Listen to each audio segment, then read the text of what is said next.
Why did she flip that red switch? That's the question that would echo through the chain of command for weeks. That's the question that would define a career, end another, and save 16 lives that the system had already written off. But in the moment, 20,000 feet above a war that wasn't hers to win, Major Evelyn Reed didn't think about questions. She thought about a photograph taped to her canopy. A young man with gray eyes like hers and a smile too wide for the uniform he wore. Her brother Daniel, 20 years gone. Lost on a dusty ridge when someone far away decided the risk was too high for a situation already considered lost. The voice crackled through her helmet, thin, frayed, stripped of everything except resignation. Command, this is Ares-1. The objective is lost. I say again, objective is lost. We are compromised at the Serafina Dam, requesting immediate. The transmission fractured, swallowed by noise that sounded like tearing metal, a moment of dead air. Then the voice returned, colder this time. It's too late, Ares-1 out. Inside the cockpit of Valkyrie 1-1, Evelyn felt those words settle deep in her bones. A familiar chill that had nothing to do with altitude. Below her, the Vidian landscape was impenetrable black, a world asleep and indifferent. Her world, however, was the emerald green glow of the heads-up display, a lattice of numbers and symbols projected onto armored glass between her and the abyss. Altitude 20,000 feet, airspeed 350 knots, time on station 73 minutes, 3 minutes remaining. Her hands, gloved in gray Nomex, rested on the stick and throttle with the placid stillness of a seasoned professional. They did not tremble. They did not react. They simply were. Extensions of a will forged over 2 decades of service in conflicts whose names were already fading from headlines into history books. A new voice filled her helmet, crisp, clear, the voice of command insulated by distance and procedure. Valkyrie 1-1, you copy that last transmission from Trident. Evelyn's thumb depressed the transmit button on the throttle. Her voice was level, almost unnervingly calm, a voice that conceded nothing. Valkyrie copies. Ares-1 reports objective lost. Affirmative, command replied. The word was sterile. The ground element is compromised. Their extraction is not viable at this time. Your mission is terminated. You are to disengage immediately. Return to base. Acknowledge. Return to base. The 2 most common words in a pilot's vocabulary. Yet tonight they sounded alien, profane. Evelyn's gaze drifted from the glowing emerald data to the darkness beyond. The Serafina Dam wasn't just a pin on a digital map for her. For the past 2 weeks she had studied it, memorized its contours, the deep gorge it straddled, the winding access roads carved into the mountainside. She knew it better than the layout of her own assigned quarters back at the airbase. She knew the blind spots. She knew the shadows where an enemy could hide and where a hunter could strike from.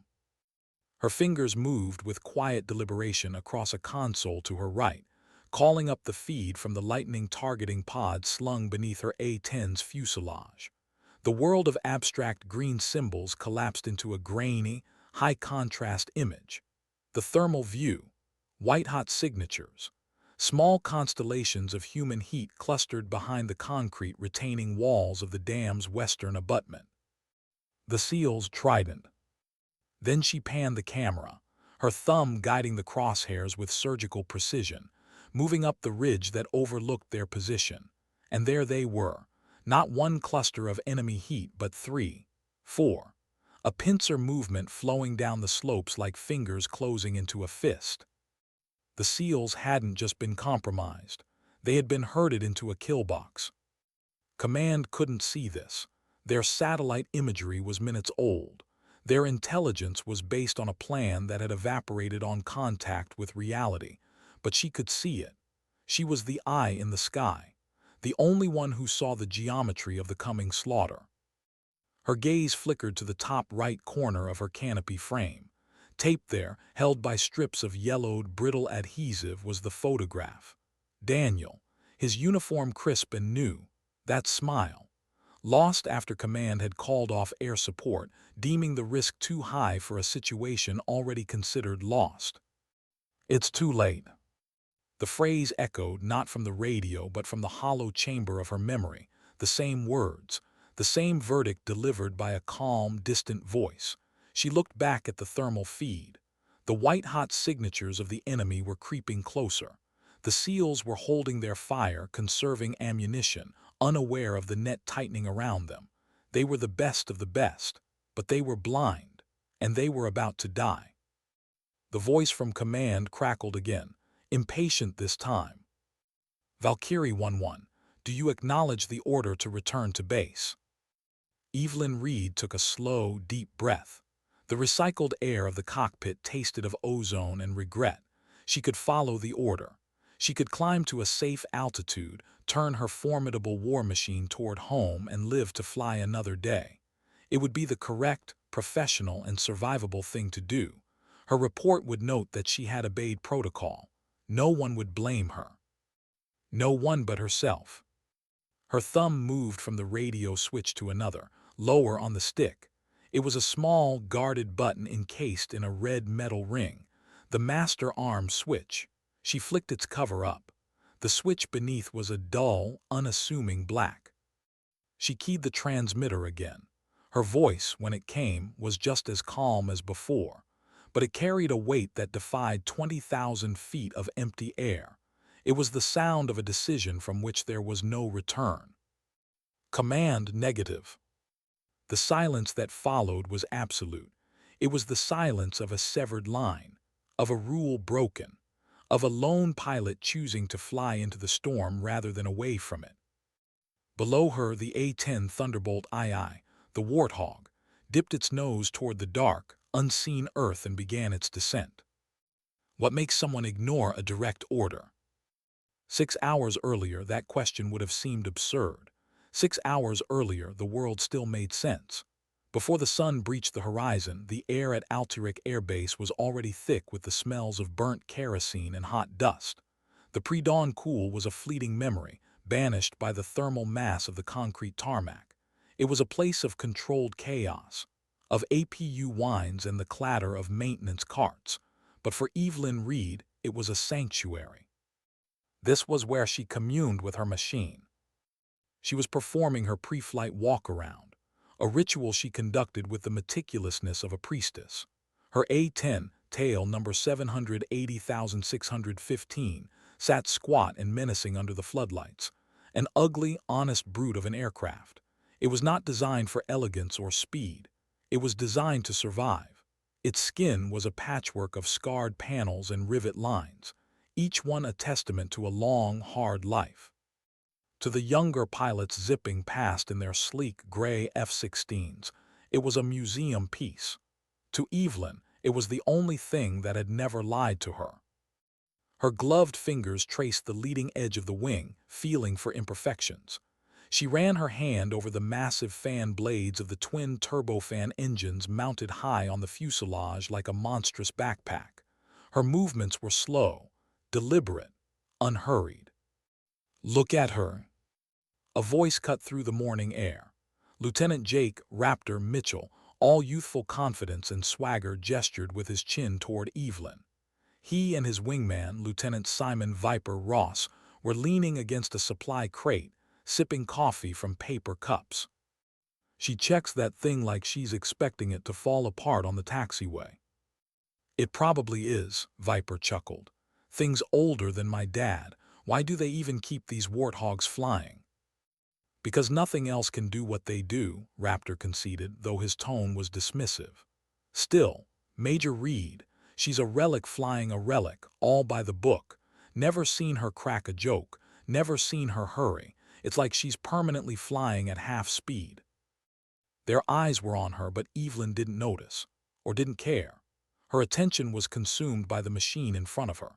She crouched beneath the belly of the aircraft, inspecting the massive GAU-8 Avenger rotary cannon, 7 barrels, each one capable of spitting 30 rounds at a rate that could cut a tank in half.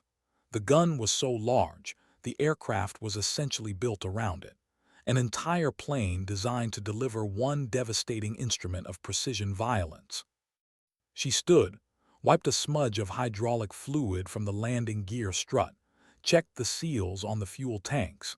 Every movement was a conversation between her and the aircraft, a silent exchange of trust. Raptor and Viper were still watching, still talking. "You think she's ever actually used that gun in combat?" Viper asked. "Probably not," Raptor replied. "Close air support these days is all GPS-guided munitions from 30,000 feet. Point and click.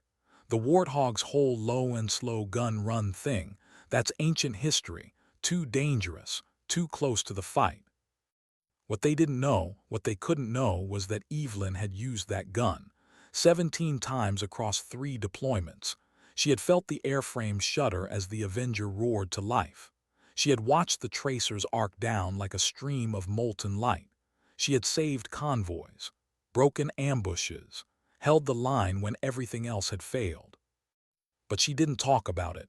She didn't need to. The aircraft knew that was enough. She completed her walk-around and climbed the ladder into the cockpit. The interior was Spartan, functional, no luxury, no comfort, just switches, dials, and displays. The seat was hard. The visibility was unmatched. From here she could see everything: the sky, the ground, the threat. She strapped in, 5-point harness, tight, secure. She ran through the startup checklist with the same methodical precision she applied to everything: throttles idle, master arm safe, fuel pumps on, battery and generators online. The twin engines spooled up with a rising whine that crescendoed into a deep, throaty rumble. The whole aircraft vibrated with restrained power. Evelyn's hands moved across the controls, her muscle memory guiding her through a sequence she had performed thousands of times. Radio check, flight control check, weapons systems check, everything nominal. She taxied out to the runway. The sun was just beginning to paint the eastern sky in shades of orange and pink. A beautiful morning, the kind of morning that made you forget there was a war on. She advanced the throttles. The Warthog lumbered forward, gaining speed, not graceful, not fast, but relentless. Rotation speed, the nose lifted, the wheels left the pavement, and just like that she was airborne. Climbing into the dawn. Alone. What happens when the system fails the people it's supposed to protect? That question was about to be answered in fire and thunder. But first, there was the briefing. The one that happened in a sterile room with fluorescent lights and a projector screen. The one where Colonel Marcus Thorne laid out the mission parameters with the confidence of a man who had never been wrong. Evelyn sat in the back row, silent, listening, taking notes. Around her, the other pilots, mostly younger, mostly F-16 jocks, leaned back in their chairs with the casual arrogance of people who believed air superiority was a birthright. "The objective is the Sarafina Dam," Thorne said, clicking through satellite images on the screen. "Intelligence indicates a high-value target is using the facility as a staging area. Navy SEAL Team Trident will infiltrate on foot, conduct reconnaissance, and mark the target for precision strikes. Our job is to provide top cover and close air support if needed." He looked around the room.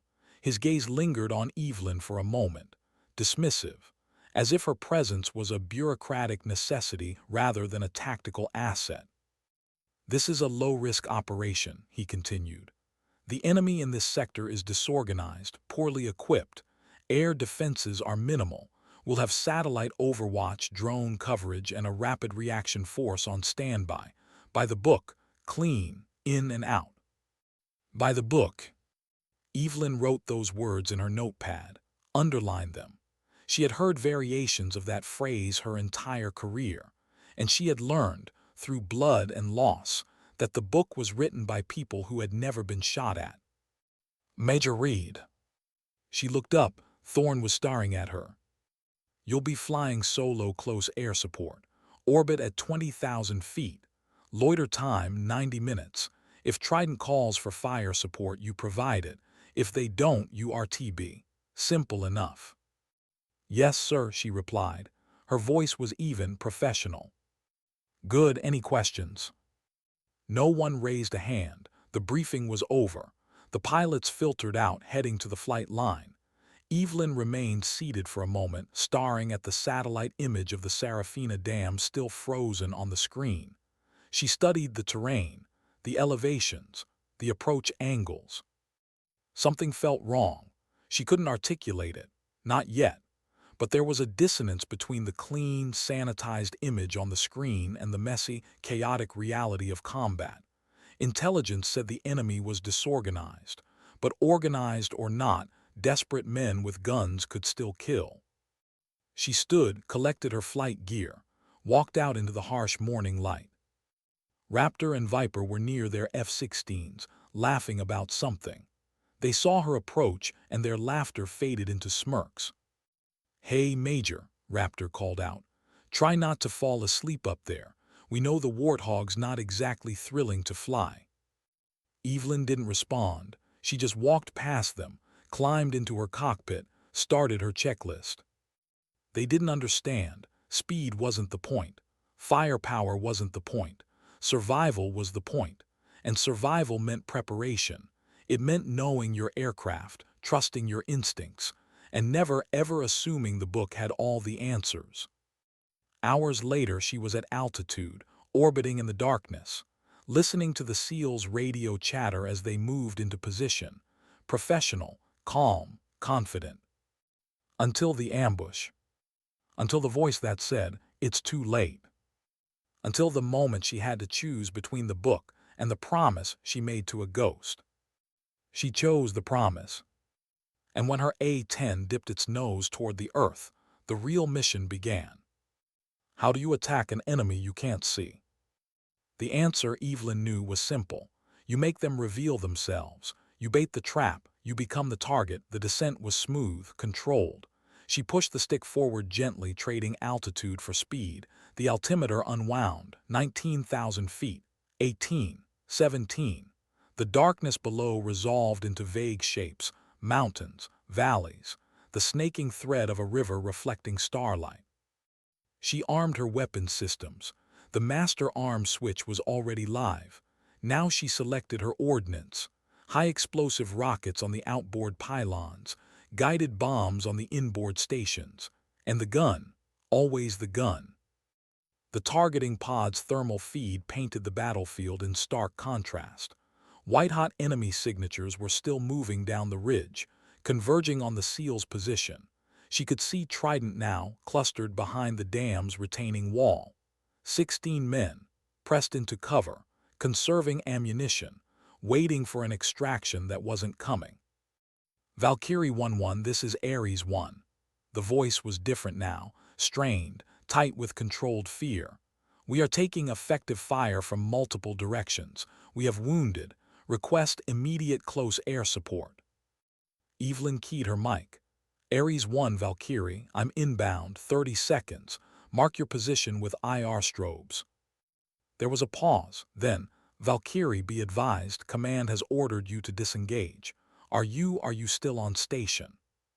"Affirm, Ares, I'm still here." Another pause, longer this time.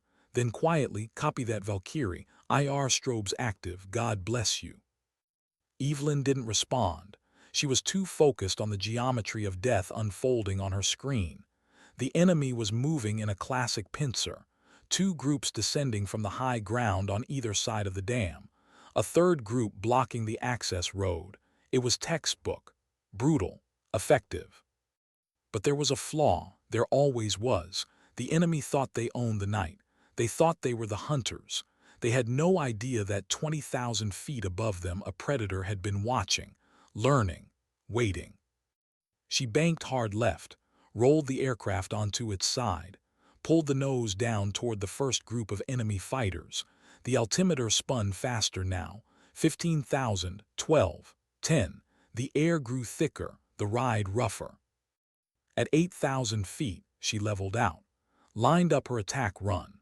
The targeting reticle drifted across the thermal image until it settled on the cluster of white-hot shapes moving down the eastern ridge. Her finger rested on the trigger. Not pressing, just waiting, feeling the moment, the distance, the angle, the wind, everything had to be perfect, because she would only get one pass, one chance. After that, the element of surprise would be gone, the enemy would scatter, and the SEALs would die. 5,000 feet. 4. The shapes on the screen grew larger, more defined. She could see individual figures now, men with rifles, moving with purpose. 3,000 feet. She squeezed the trigger. The GAU-8 Avenger roared to life with a sound unlike anything else in aviation. A deep, guttural brrrrrrrrt that reverberated through the airframe. A sound like the sky being torn apart. 70 rounds per second. Each one, a 30 depleted uranium projectile traveling at 3,000 feet per second. The tracers arced down toward the ridge in a glowing stream of death. Every fifth round was a tracer, which meant for every glowing bullet she could see, there were 4 invisible ones traveling alongside it. The impact was immediate, devastating. The thermal feed showed the white-hot signatures scattering. Some disappeared entirely, extinguished in an instant. Others dove for cover. The disciplined advance dissolved into chaos. Evelyn pulled up hard. The G-forces pressed her into her seat. The horizon tilted. She rolled the aircraft, scanning for the second group.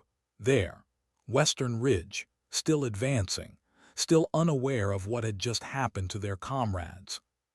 She came around in a tight arc, lined up the second run. No hesitation, no doubt, just cold mechanical precision. Trigger squeeze. The gun roared again. Another stream of tracers lancing down through the darkness. Another cluster of enemy fighters torn apart before they even understood they were under attack. 2 groups neutralized. 1 remained, the blocking force on the access road, but they were smarter or luckier. They had heard the gun, seen the tracers, and they had scattered into the rocks before she could line them up. No matter, Evelyn switched to rockets, selected a high-explosive pod, brought the targeting reticle over the area where the enemy had dispersed, and fired. The rockets streaked away from the pylons in pairs, contrails of fire against the black sky. They impacted in rapid succession, brilliant white flashes that lit up the mountainside. The thermal feed bloomed with heat signatures, fire, smoke, destruction. She pulled up again, climbed, assessed. The enemy's coordinated assault had been shattered. What remained were scattered survivors, disorganized, blind, no longer a threat. Below, the SEALs were already moving.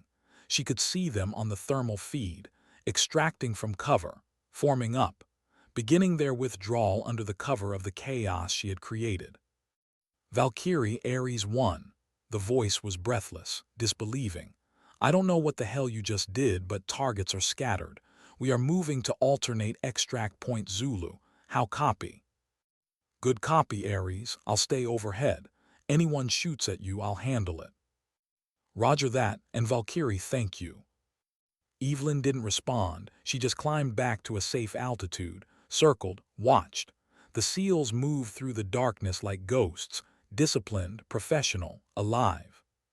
Because she had ignored an order, because she had trusted her eyes over someone else's judgment, because she had chosen the promise over the protocol. But the cost was about to come due. What is the price of defiance? The flight back was silent. Evelyn's hands were steady on the controls. Her mind, however, was anything but. She knew what waited for her on the ground. Court-martial, discharge, the end of a career that had defined her entire adult life. But as she watched the first light of dawn begin to paint the horizon, she felt no regret. Only exhaustion. The radio crackled. It was command, Colonel Thorne's voice, cold, furious. Valkyrie 1-1, you are ordered to proceed directly to Altirik Air Base. Upon landing, you will shut down your aircraft and report immediately to the command building. Do you acknowledge? Acknowledged, Evelyn replied. Her voice was flat, empty. The base appeared on the horizon, a cluster of lights against the desert floor. She began her descent, lowered the landing gear, configured for landing. The runway rose to meet her. Touchdown was smooth, unremarkable, just another landing after just another mission. Except it wasn't. She taxied to her designated spot on the flight line, shut down the engines. The silence that followed was profound. She sat in the cockpit for a moment, her hands still resting on the throttles. Then she unbuckled, climbed out. Her boots hit the tarmac with a dull thud. The sun was fully up now, harsh, unforgiving. A crowd had gathered near the hangar, maintainers, ground crew, other pilots. They were watching her, waiting. And then she saw them. The SEALs. 16 men in desert fatigues, faces streaked with dirt and sweat, eyes hollow from the adrenaline crash. They stood in formation, silent, solemn. As she walked past one of them, a lieutenant with a bandaged arm stepped forward.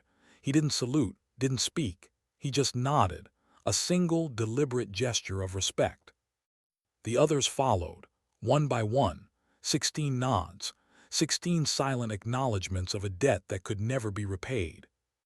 Evelyn's throat tightened. She nodded back, kept walking. Raptor and Viper were near their hangar. The smirks were gone, replaced by something else. Awe, maybe fear. They had heard the radio chatter, seen the gun camera footage. They knew what she had done, and they knew they could never have done it themselves. Evelyn walked past them without a glance. The command building loomed ahead. Colonel Thorne was standing on the steps, arms crossed, face carved from stone. He opened his mouth to speak, to unleash the fury and procedure that was his only remaining weapon. But the words died in his throat. Because behind Evelyn the entire flight line had gone silent. Pilots, crew chiefs, maintainers, everyone, all watching, all understanding that something bigger than protocol had just happened. Thorne saw the SEALs, saw the quiet, protective cordon they had formed around her, saw the truth written not in regulations but in action. He had lost. There was nothing to say. His silence was the final, unconditional surrender of his world to hers. Evelyn walked past him without a glance, her steady, limping pace never faltering. She disappeared into the sterile entrance of the base clinic, alone once more, leaving a legend behind her on the tarmac. What is the true measure of duty? 2 days later, Evelyn sat on the edge of her cot. Her left arm was bound securely in a sling, a dull, throbbing ache, a constant reminder of the price of her victory. The shrapnel wound, minor, the doctor said, had come from a stray round during the second gun run. She hadn't even felt it in the moment. Only afterward.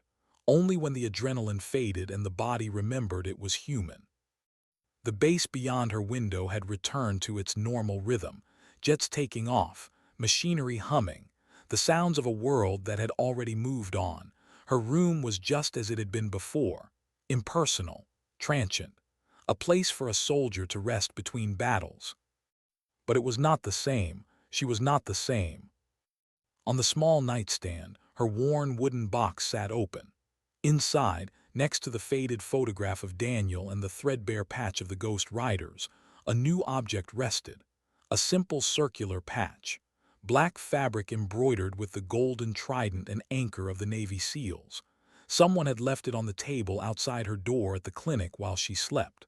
A silent, anonymous token of gratitude. The two patches sat side by side. One represented a promise made in grief and youth. The other, a debt acknowledged in fire and respect. A closed circle. A hesitant knock came at her door. She opened it to find Lieutenant Jake Raptor Mitchell standing in the hallway. His usual swagger was gone, replaced by a profound and awkward humility. He held his flight helmet in his hands, turning it over and over as if he didn't know what to do with it. "Major," he began, his eyes not quite meeting hers. "We the other pilots, we've been looking at the gun camera footage from the mission." He faltered, searching for the right words. "The canyon run, that first pass, it's not in any flight manual, it's not in any simulator. We can't figure out how you did it, how you knew to fly like that."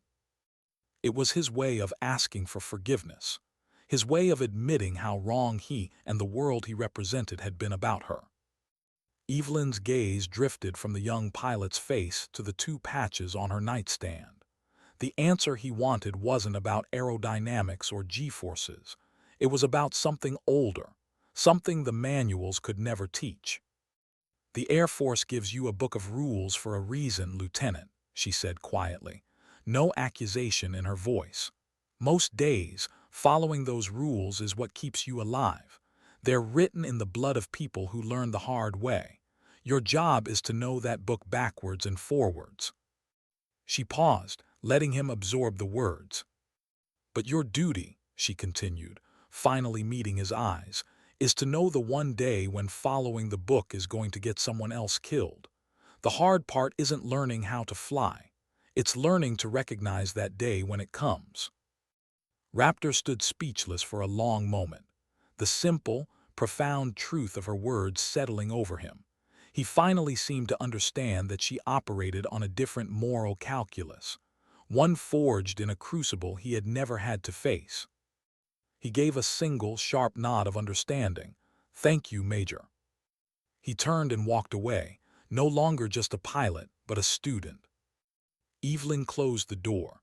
The silence of her room enveloped her once more. The battle was over. The adrenaline was gone. The catharsis had passed. Now all that remained was the quiet reality of the aftermath. Her career was over. She knew that with absolute certainty. There would be a board of inquiry. Colonel Thorne would ensure the book was thrown at her, his own failures buried under the weight of her insubordination. She had traded her future for their lives.